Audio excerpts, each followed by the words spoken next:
Hello guys, welcome back.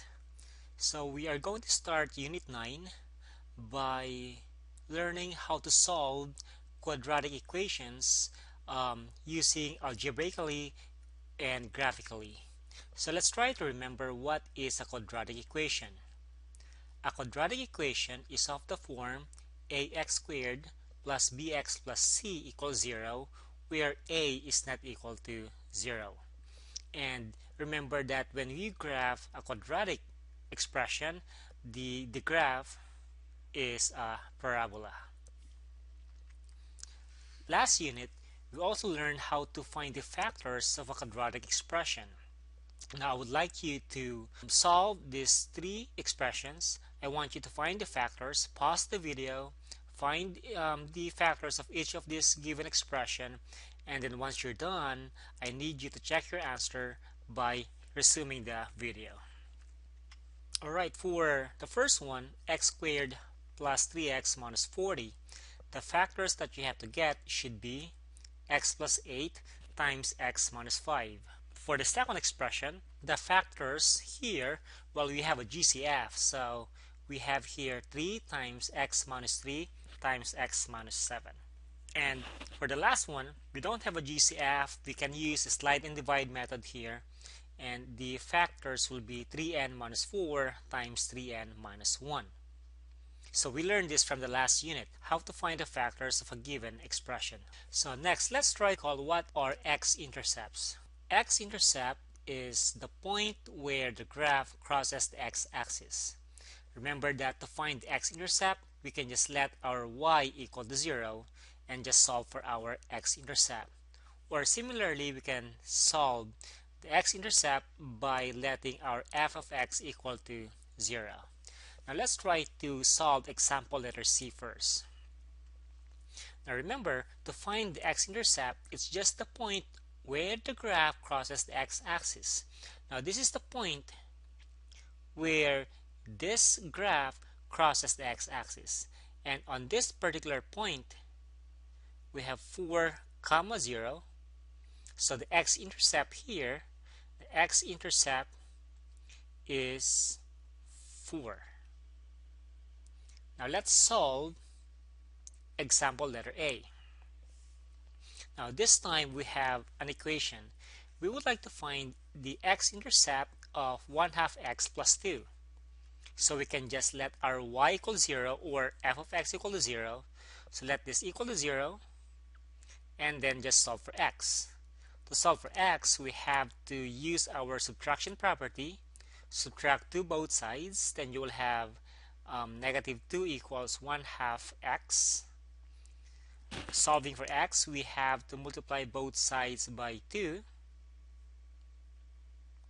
2 times negative 2 is equal to negative 4. 1/2 times 2 is just 1, and 1 times x will just give us x. So our x-intercept here is equal to negative 4. Example letter B. Now what if I have 4y minus 16 equals 4x? Let's find the x-intercept. So to solve for x-intercept, we let our y equal 0. So if y is 0, if this one is 0, you will have 4 times 0 is 0 minus 16 equals 4x. Solving for x, we divide both sides by 4 and we will get x equal to negative 4. In this case, just so happen that we got the same x-intercept. The x-intercept here is equal to negative 4. So this is what we discussed before on how to find the x-intercepts. Now, for this unit, every time that we're looking for the x-intercept, it is the same thing as looking for the roots, zeros, or the solution set of the quadratic equation. Okay, so we have a relationship between factors of a polynomial and the x-intercepts of its related graph. Last unit, if we have a parabola, we were able to find the x-intercepts. So our x-intercepts here will be x equals 1 and x equals negative 1.5, but instead of writing negative 1.5, we are going to write negative 1.5 as a fraction. So negative 1.5 is just negative 3 over 2. So these are the x-intercepts of this polynomial. From the x-intercepts, we will be able to get the factors. So if I have x equals negative 3 over 2 or negative 1.5, we can find the factor, one of the factors, by making the right side of this equation equal to 0. So we can do that by multiplying both sides by 2.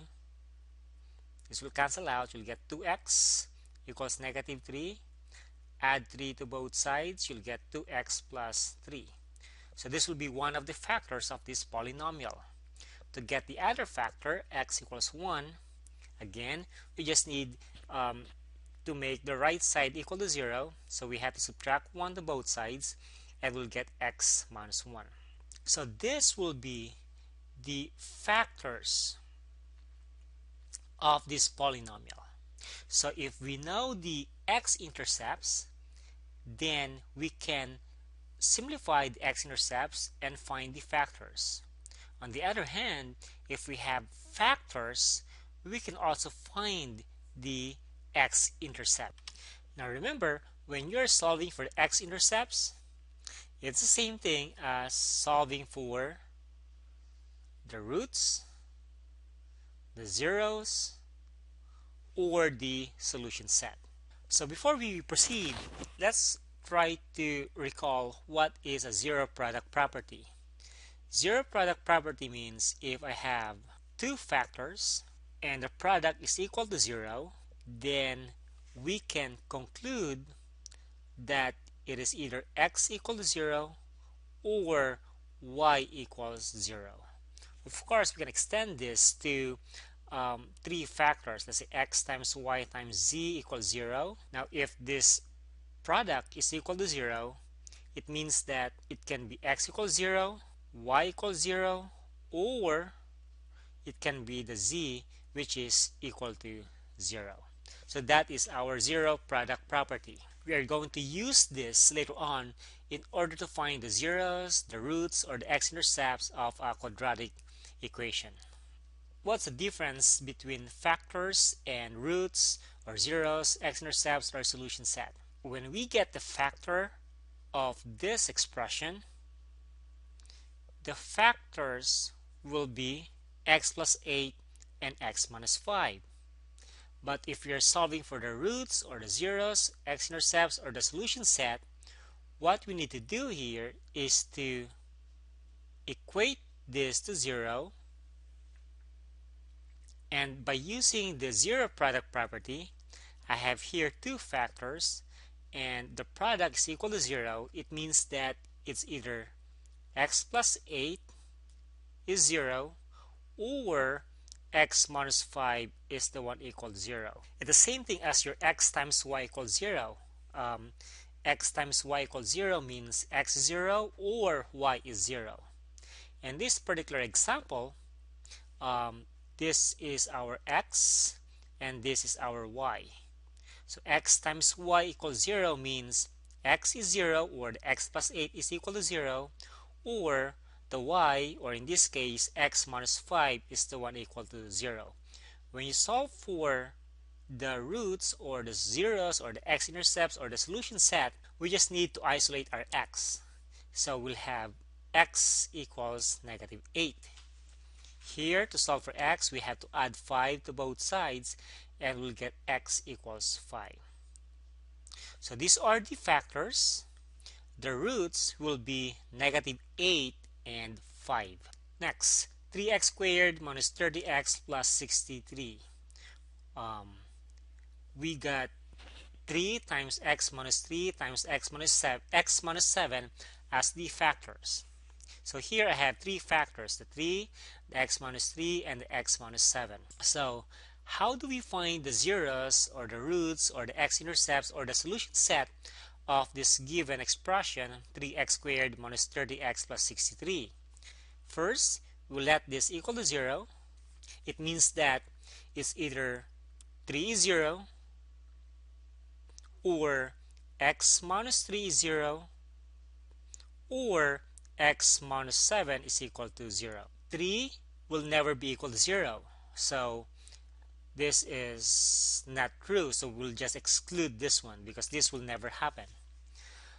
X minus 3 equals 0 is correct if x is equal to 3. So when you solve for this, equation, you'll get x equals 3 by adding 3 to both sides. X minus 7 will be equal to 0 only if your x is equal to 7. So these are the factors. My roots, zeros, or solution set will be 3 and 7. We can write our answer using set notation. We can write 3 comma 7, or we can just use 7 comma 3. Okay, these are curly braces. Same thing with negative 8 and 5. We can write our roots as curly brace negative 8 comma 5. Note that this is not an ordered pair. We're just listing what are the roots or the zeros of this quadratic equation. So we'll have also 5 and negative 8. Alright, for the third one, let this equal to 0. Again, using the zero product property, it means that your 3n minus 4 is 0 or the 3n minus 1 is equal to 0. Solving for n, so we add 4 to both sides. We'll get 3n equals 4 divided by 3 both sides. So n equals 4 over 3 will be one of the roots or one of the zeros or x-intercepts or solution set. Here 3n minus 1, we add 1 to both sides. We'll get 3n equals 1. Divide by 3 to both sides and we'll get n equals 1/3. So our roots or zeros or x-intercepts will be 4/3 and 1/3. Alright, so these are the factors. This will be your roots, zeros, x-intercepts, or solution set.